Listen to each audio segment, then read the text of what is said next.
Yes, it's a good day. Good day for Holy Mother. Exactly. Okay, we'll be Hi, Leanne. We're going to be starting on page 300 today, number 14, recorded by an anonymous male devotee. Now, are you noticing something about Holy Mother's Gospel, that we have both female and male devotees talking to Holy Mother and talking of her? Whereas in the Gospel of Ramakrishna, it's almost all male because M was recording it. And I find this a little broader in aspect. Okay, number 14. Some days after he had received initiation from the Holy Mother, there cropped up in Lal Mohan's, Swami Kapileshwarnanda's, mind a doubt. What have I done? Alas, I took initiation from a woman. This gradually developed into a severe mental anguish. Finally, he decided he would have to abandon the mantra unless the master resolved his mental conflict in a day's time. The next day, Lal Mohan, under the instruction of revered Babaram Maharaj, Swami Premananda, carried cow's milk to the Holy Mother's house in Calcutta. As soon as he stood up after saluting the Holy Mother, she said to him, "Look, I didn't give you the mantra. It was the master who gave it." A few days later, this doubt haunted his mind again. An idea struck him. I shall believe that the master himself has given me initiation only if Haran Babu comes to announce that he has received power from the mother. Some days later, at the time of the master's birthday festival, Haran Babu actually came and said, "Today I have been favored with a special power from the Holy Mother." Then only did all his uncertainties vanish. Once it was decided, for some particular reason, that the services of the Brahmana cook in the Udbodhan house should be dispensed with. But because this would cause inconvenience to the Holy Mother, the monastic head of the center did not then carry out this decision. When the matter was reported to the mother, she remarked, "After all, you are monks. Renunciation is your goal. Indeed, can't you renounce a cook?" Once, a monk of the Bellarmont slapped a servant for insubordination. When this news reached the ears of the Holy Mother, she said, "They are monks. They are supposed to live under trees. But now they are having monasteries, buildings, and servants. What is more, one of them has gone even to the length of beating a servant." Swami Pravrajika had gone to ask for the mother's permission to practice austerities in Uttarakhand. On hearing him, the mother said, "This is the month of Kartika, October-November. All the four doors of the abode of Yama are open now. Bring your mother. How can I grant you permission now? Being your mother, how can I grant you permission now?" A certain person had committed a contemptible offense. Some people advised the mother to inflict severe punishment on him. But the mother said, "I am his mother. How can I do such a thing?" Once, a devotee said to the mother, "I am very poor, mother. I wish to come and see you now and then, but I'm not able to bring the offerings I would like. I don't come regularly." On hearing this, the compassionate mother said affectionately, "My child, don't worry about it. Whenever you desire to see me, bring simply one myrobalan fruit." A certain devotee had gone to see the mother. She asked him, "Have you been initiated by me?" The devotee replied, Yes, Mother, but I am very much tied down to worldly life. I am unmarried, and yet I have to remain busy with many family affairs. What will happen to me, Mother? Saying, "Let me see," the mother stretched out her hand to touch the chest of the devotee, and the latter hurriedly began to unbutton his coat. After she had stretched out her hand to some extent, she remarked, "You need not remove your coat. You will certainly achieve the goal. Otherwise, my hand would not have moved in that direction. I have given you nothing of my own, but only that which I received from the Master. If it doesn't prove efficacious, he himself will have to come to your help." One day, the mother of a monk proposed to the Holy Mother that her son should go back to the worldly life. The mother said to her, "It is a great fortune to be the mother of a monk, but people cannot give up attachment to even a brass pot. How could they even think of renouncing the world? You are his mother. Why should you worry? Though he has become a monk, he will serve you." Once in a course of conversation, the mother told a certain devotee, "The Master is really God who assumed a human body to remove the suffering of men. He moved about just as a king walks through his city in disguise, and he left the world as soon as his identity was discovered." During the mother's last day at Jairambati, one day the woman cook returned at about 9 in the evening and announced, "I have touched a dog. I shall have to take a bath now." The mother said, "Don't take a bath so late in the evening. Wash your hands and feet and change your sari." The cook asked, "Will it suffice?" The mother replied, "Well, then sprinkle a little water of the Ganges on your body." But this suggestion could not satisfy her either. So finally the mother said, "All right, then touch me." Now and then, Swami Gyanananda used to prepare various kinds of dishes at Nabasan and carry them to Jairambati. On his way, some people of a certain village were surprised by the frequent visit of the Swami. And one day one of them remarked, "Ah, into what delusion he has fallen." When Swami Gyanananda reported this to the mother, she animatedly said, "See, my child, they are very worldly-minded people. They belong to a different class. They will again and again come to the world and go rotting in their worldly life. If at any time they are blessed by God, only then can they be liberated." A devotee named Rajendralal Datta asked the mother, "I am Kayasta, mother, Kayasta. Can I offer cooked rice to Sri Ramakrishna?" Kayasta is the one class down from the Brahmins, the kingly class, warrior class. The mother replied, "You are his child, my son. What harm can there be if you offer him cooked rice? You can do so without any hesitation." One day, Pitambar Nath, a devotee from Dhaka, was talking with the mother, sitting on the veranda of her house at Jairambati. The mother was in her room and said, "My son, come into the room and speak." The devotee said, "Mother, let me sit here in the veranda. I belong to a low caste." At this, the mother replied, "Who says you belong to a low caste? You are my child. Enter the room and take your seat." One day at the Ubodan house, the compassion of the Holy Mother was being discussed.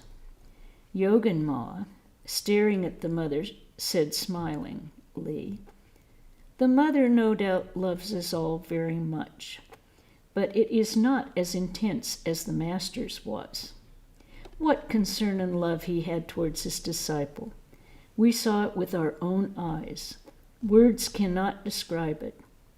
The mother said, "Is it to be wondered at? He accepted only a few select disciples, and that too after various kinds of testing, and towards me he has pushed a whole row of ants." One day, while speaking about Sri Ramakrishna, the mother said, "The master, who was such a great renouncer, nonetheless worried about me. One day he asked me, 'How much do you need for your pocket expenses?' I said, 5 or 6 rupees will be enough. Next he asked, 'How many chapatis do you eat in the evening?' I felt very embarrassed and wondered how I could answer. But as he insisted on a reply, I said, 'I eat 5 or 6. One day, an enraged Radhu told the mother slightingly, 'What do you know? Can you comprehend the worth of a husband?' On hearing this, the mother laughingly remarked, 'That's true. My husband was but a naked sadhu.' Once in the course of a chat, Swami Keshavananda said to the mother, 'After you, mother, no one will revere goddesses like Shashti and Sitala.' 'Why not?' said the mother. 'They are my parts.' Another day, Swami Keshavananda said to her, 'Either rectify the wrong attitudes of the people of our locality, or relieve me of my urge for philanthropic work. None is there to build, they know only how to destroy.' At this, the mother replied, 'The master used to say, the Malaya breeze transforms all trees with substance into sandalwood. Since the breeze of divine grace has come, now all trees, meaning the aspirants, excepting bamboo and banana, will turn into sandalwood.' Then someone asked her, 'Mother, your relations have enjoyed so much of your holy company. Still, why do they not show the least glimmer of wisdom?' The mother replied, 'They are like bamboos and silk cotton trees. Even if they grow close to a sandalwood tree, what will it profit them? The trees must have some essence.' Once a woman devotee asked her, 'Mother, why can't we realize that you are the Divine Mother?' She replied, 'How can everybody recognize divinity, daughter? There lay a diamond at a bathing place. Taking it as an ordinary stone, people rubbed the soles of their feet against it after their bath to remove the dry skin. One day, a jeweler went there. Seeing the stone, he immediately recognized that it was a big, precious diamond. Once, as the mother was leaving Jairambati for Calcutta, her aunt, the mother of Uncle Surya, came to her and said, 'Dear Sarada, don't forget us. Come back soon.' The mother touched the floor of her room with her forehead, and quoting a Sanskrit proverb said, 'One's mother and motherland are superior to heaven itself.' Once a young male disciple of the Holy Mother very unexpectedly received a marriage proposal from the family of a distinguished wealthy man. He was offering a large sum of money which would remove his pecuniary difficulties for almost his entire life. The young man had secured an MA degree and was now serving as the headmaster of a school. As his mind was not altogether free from desire for enjoyments, he wanted to learn the Holy Mother's view on the marriage proposal. So he raised the topic before her at Jairambati. It was May 1915. Hearing everything, the mother said, 'My son, you are doing fine. Why do you want to get burnt in the fire of worldliness? You are doing a noble work. You are helping many boys to receive education. They will turn out good by their association with you, and that will bring good to you also. The young man said, Mother, I do not feel quite confident, for my mind at times gets restless and rushes towards enjoyments. At this, Mother said, You need not entertain any fear. I say in the Kali Yuga, the mental commission of a sin is no sin at all. Free your mind from all such worries. You have nothing to fear. Ever since the devotee heard these words of assurance of the Holy Mother, he never thought of marriage, nor did he feel perturbed by monetary worries. One morning, a girl from the hostel of the Sister Nivedita girls' school came to see the mother, who was doing japa at the time. After a while, the mother asked various questions concerning the girls of the hostel, as well as about a boy named Kalu, about what sights the girl saw on her way, etc. When she failed to give satisfactory answers, the mother said, Look, my daughter, take notice of your surroundings when you move through a place, and you must also keep yourself informed of everything that happens at the place where you live, but you should not gossip about it. One afternoon, the girls of the hostel visited the mother. Golak Ma approached the mother and said, Mother, please tell them a little about the master. In response, the mother said, What shall I say further about the master? Many important pieces of information connected with him have come out in the Katamrita written by Master Mahashai. Ah, how many more teachings about the master would have been published had Master Mahashai maintained good health. How many people would have benefited by them? What has already been published is a priceless treasure. Could I realize then that even the casual words of the Master would be comparable to the Vedas? Just see how beautiful was the way in which the Master taught. See how, recalling his experiences at the Haldapukur, he used them as illustrations in his teachings. It was his nature to explain his teachings through anecdotes from everyday life. The devotee asked the mother, The Master said, Those who come here, meaning those who accept Sri Ramakrishna as the spiritual ideal, will not be born again. Again, Swamiji said, None can have liberation without being initiated into sannyasa. Then what is the way for householders? The mother replied, Yes, what the Master said is true, and what Swamiji also said is true. Householders need not have external renunciation. Internal renunciation will come to them of itself. But some people need external renunciation also. Why do you fear? Surrender yourself to the Master and always remember that he is behind you. In 1910, at Jairambati, the mother told a monk regarding spiritual practices. Every morning and evening perform japa and meditation with a cool brain. It is not an easy task. Compared to meditation, it is easier to till a plot of land. Pointing to a picture of Sri Ramakrishna, she further said, Nothing can be attained without his grace. When the monks submitted that the work of the monastery kept one too busy to find time for regularly performing japa and meditation, the mother said, Whose work are you doing?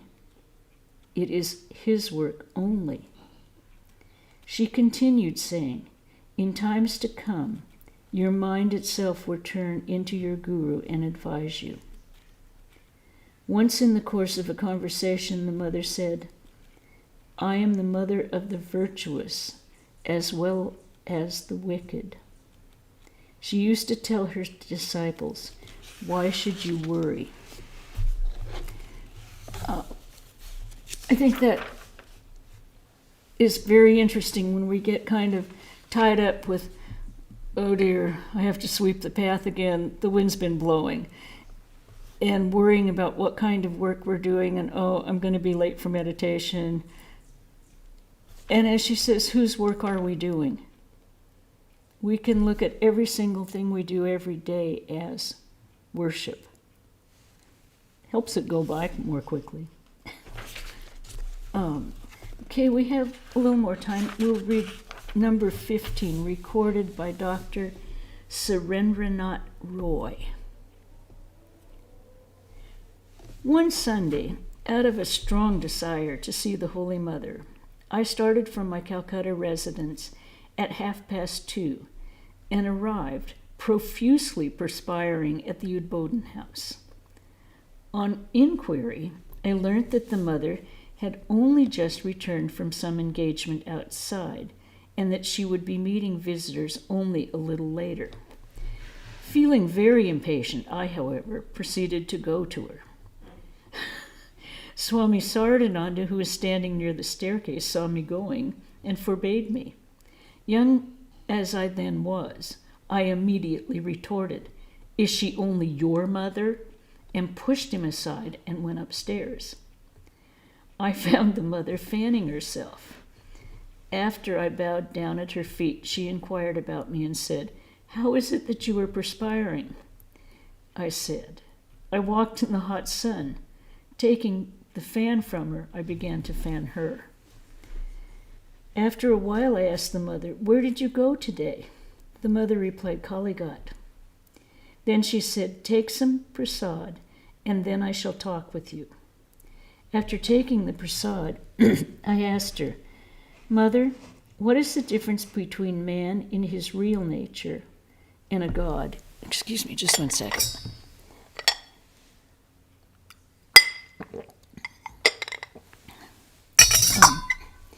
It is a man who becomes a god.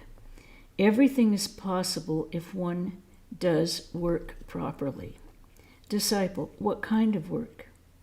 Mother, observing the rules and injunctions prescribed of it by the Master. If one calls upon one's chosen ideal with steadfastness, one achieves everything.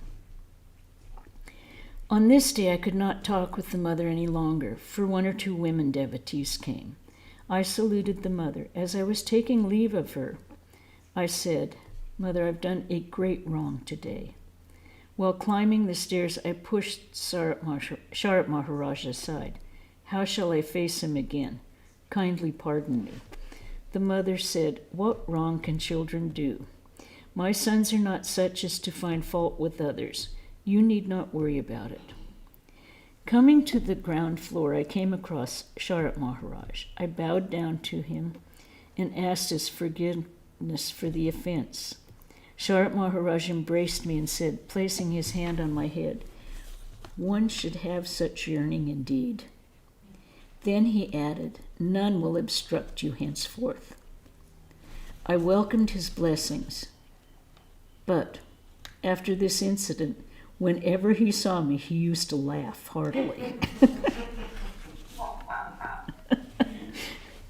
On another Sunday, when I went to see the Holy Mother, I found that some devotees had already arrived and that others were coming. As I made pranam to the mother, she said, "Sit for a while." She gave me some prasad, which I began to eat. Then I said to her, "Mother, I don't find a day when I can disclose to you everything that's on my mind." "Mother, I have to attend to the problems of all my children, but you may ask one or two questions. I shall answer them." Disciple, Mother, there are very poor people who cannot afford to travel to Varanasi or any such holy place. How can they gain the merit which others visiting these places obtain?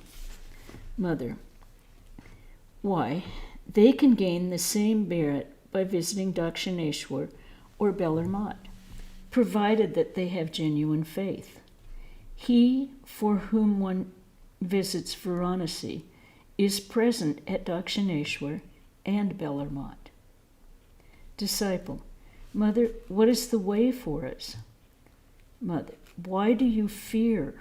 The Master himself will do everything for those who have received his blessings or have somehow come into contact with him.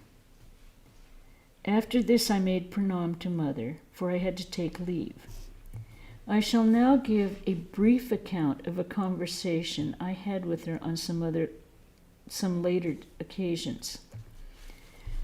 Disciple: Mother, what procedure should we adopt for doing japa and meditation? Mother: do them as you like, provided you keep your mind steadfast in the Lord. You will attain to your goal in this way. Why do you worry? Disciple: Mother, I'm not worried, but I want to hear the instructions from your lips. Mother: everybody is behind you. The Master is there, and besides, you can see me directly. Disciple: Mother, I was not fortunate enough to see Swamiji or Sri Ramakrishna. Mother: call on him devotedly. You will attain everything. I say, you are blessed, for you have been born in such an age. This is the time when you can see his divine sport. One can easily understand this divine play if he looks upon it with faith and devotion. Disciple: Mother, does everything happen, and are a man's aspirations fulfilled according to his own wish? Mother: only the noble desires are fulfilled. Any discussions now, or comments, or questions? We have one small page which we have time to read, recorded by Swami Vishwareshwarnanda. That's a little too many S's for me today. Any comments on any of these things? People asking Holy Mother, pinning her down, as it were, pinning her down to exactly what are you saying. It reminds me quite a bit of someone saying what they were doing in they had been initiated. This was just lately by Swami Sarvadevananda. And they were proceeding to say what they were doing. And I said, golly, that doesn't sound too much like Sarvadevananda. And I told him, and he said, tell them not to edit or add to anything the Guru says. Do it as he says for a while, and then you can start extrapolating. But don't edit your Guru. Okay, we'll do number 16 if no one has any comments. You had a question about whether Udbodhan's house is okay. Yes. Yeah. What happened? There's a fire. Oh. Some books had some fire damage. One of the computers was affected, and the building itself, I guess, had some fire damage, but everyone's okay. Okay, Pravrajika, I didn't even know anything had happened to the Udbodhan, but she said it was some books, some computers, and the building itself was fine. It happened when you were sick. Oh, it happened when I was sick, and I didn't hear it. But yes, it's okay. Okay, number 16. Vishwareshwarnanda. In the morning, the mother was making arrangements for worshipping in the shrine of the Udbodhan house. In the course of conversation, I asked her, why do you have so much attachment? Day and night, you talk of nothing but Radhu, just like people terribly entangled in the world. Many devotees come to see you, but you pay no heed to them. Is such deep attachment good for you? I had spoken to her in this strain several times earlier also. At this, the mother used to reply humbly, I am a woman, and I follow my womanly nature. But today, the mother said rather animatedly, where will you find another like me? See if you can find my peer. Do you know those who are much given to contemplation of God develop a subtle and pure mind? Whatever object such a mind takes hold of, it sticks to it tenaciously. That's why it appears like attachment. A flash of lightning is seen in the glass panes, but not on the wooden shutters. Once I said, Mother, my mind is never disturbed by evil thoughts. Okay. Mother immediately became startled and said, "Don't say like that. It is too presumptuous for one to speak in that strain." Another day I told her, "Mother, you give initiation to so many people, but you never inquire about them. You don't even give a thought about what is happening to them. A guru keeps a keen eye on his disciple, seeing whether he is developing spiritually. It would be better if you did not give initiation to so many people. You should initiate only as many as you can keep in touch with." The mother replied, "But the master never forbade me to do so. He explained so many things to me. Could he have not told me something about this as well? I entrust the master with their responsibility. I pray to him every day. Please look after them, wherever they may be.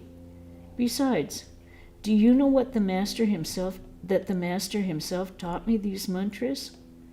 He gave me mantras possessing great power." One day, while discussing about Bija mantra, Bija is the seed or essential part of the mantra consisting of the mystic syllables. Om is considered a Bija, but usually there's a Bija connected to every individual deity or aspect of God. They each have a different one. One day while discussing the Bija mantra, the mother disclosed to me many mantras and remarked, "I have given you everything I had in my bag. Will you give spiritual initiation to others?" Disciple, "No, Mother. I myself haven't achieved anything." Mother, "Well, what's the harm in giving initiation? You can give." Disciple, "Mother, please make me renounce everything so that I don't have attachment for anything."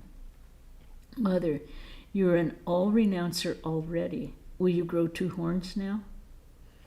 Another day at Jairambati, I asked the mother, "How can one realize God? Through worship, japa, or meditation?"